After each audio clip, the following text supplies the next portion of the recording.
Yes. All right. Thank you very much. I am Eric Halivni, together with Jeffrey Reches on behalf of Toldos Israel. We're sitting with Jim Hoffa, who's going to be talking about his father, Jimmy Hoffa. It is March 26, 2019 in Washington, D.C. Thank you very much. Great to be here. I really appreciate you taking the time. What I'd like to do, where the project is talking about people who played a role in the founding of the State of Israel. And I'd like to talk about what you know about the role that your father played in the period leading up to and around the founding of the State of Israel. Well, he was instrumental in doing that, along with a lot of other great people. He was always involved in the labor movement and with many Jewish people that were the foundation of the American labor movement. And they felt the need to help the establishment of Israel. So one of the things they did was to smuggle guns and to bring things that helped in the war. And that's the one thing, there was an embargo on weapons. So he was part of that effort to basically arm Israel so they could fight for their freedom. And that's what he did. And he did that with many other great people. He just received a 70th anniversary award from the Israeli government regarding what he did, his contribution during those formative years. So it was something that he did, you know, being a trucking union. We had the ability to move trucks and move things, and he was very instrumental in doing that. Do you know any of the people who might have gotten him involved in that? Do you know Isaac Litvak, Harold Gibbons. There was a number of people Hank Greenspan, people that were very involved in basically this whole idea of helping them out. There's great stories about Frank Sinatra. There's great stories about all these different people that were part of the same movement to help arm Israel, to get men or material, armament or whatever to the ports to get over to Israel. Did you ever hear any stories about some of the issues that they had on the docks with some of the loading and unloading and the shipping that needed a little bit of an extra hand in order to be able to get through the... Well, I'm sure that we had the influence to talk to those people and say, hey, this is the right thing to do, and whether it's legal or illegal, look the other way. This has got to be done for a good cause and for some great people that are fighting for their freedom. And I think that's what they did. So it was a great movement, a lot of people involved. Hank Greenspan was an attorney. He got involved, and he was a very dear friend of my dad. He got caught for moving arms. He got disbarred as a lawyer because he was so involved in the movement. So Hank Greenspan and your dad were... They were very dear friends.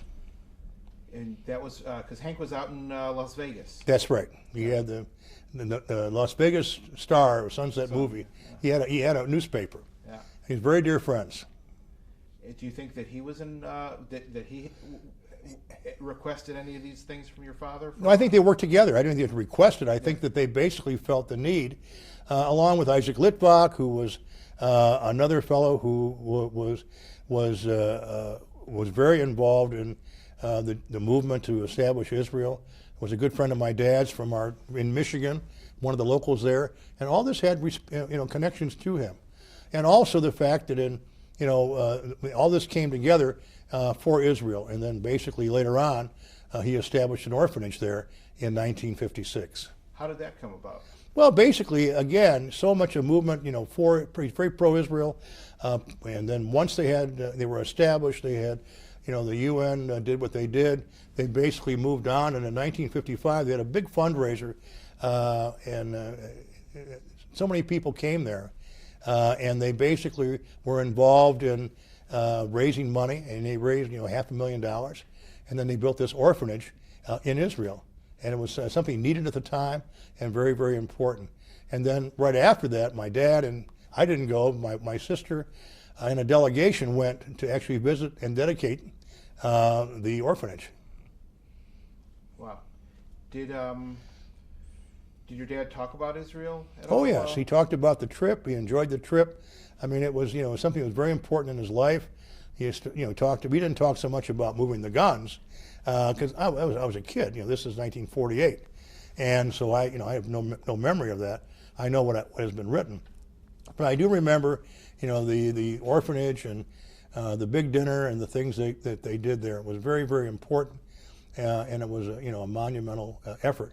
And when my dad went there, he met with Golda Meir, he met all the important people in Israel, and it was a momentous trip. And then it was very good.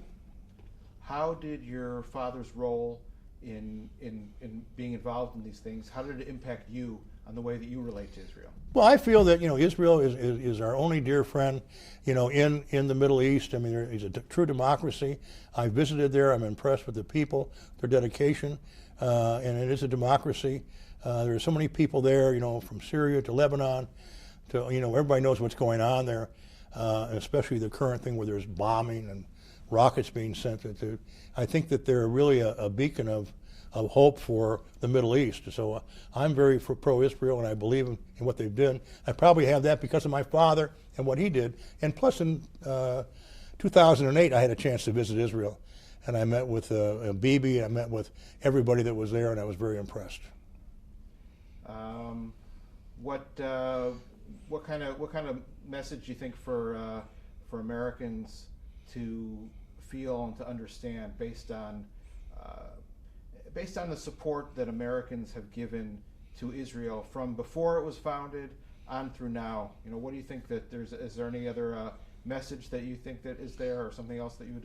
Well, I think people have an idea that they know Israel. They know Israel is like the United States. They believe in democracy. When you go there, there's a lot of similarities. When you're in Israel, that was my feeling there, and the people were very hospitable, very warm. I just enjoyed my trip, and I think to try and make peace there was so difficult because you're really coming from different mindsets, and I do think there's a lot of efforts to try and make peace there. They just haven't happened, and everybody's tried it for the last 20 years, and they'll probably be doing it the next 20 years. Okay. Any other things that you'd want to add about Israel, support of Israel, your father? Yes, I would say this. We're very supportive of what goes on here. I know the ambassador here, Israeli ambassador, and he does a great job. We've attended many of the ceremonies they have, the 70th anniversary, different events, and we certainly enjoy that relationship. If we continue to do that and to fight out to make sure Israel is treated fairly with regard to international events. We just went to an ITF conference in Singapore, and there's always people there that are anti-Israel, believe it or not, and we stood up for them at that conference. That's great. It's great to have friends like this. Thank you very much. Thank you. I appreciate your time. Good to be here.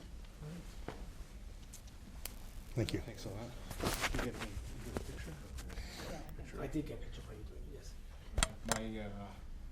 I'm from Cleveland originally. Oh, really? Yeah. My grandfather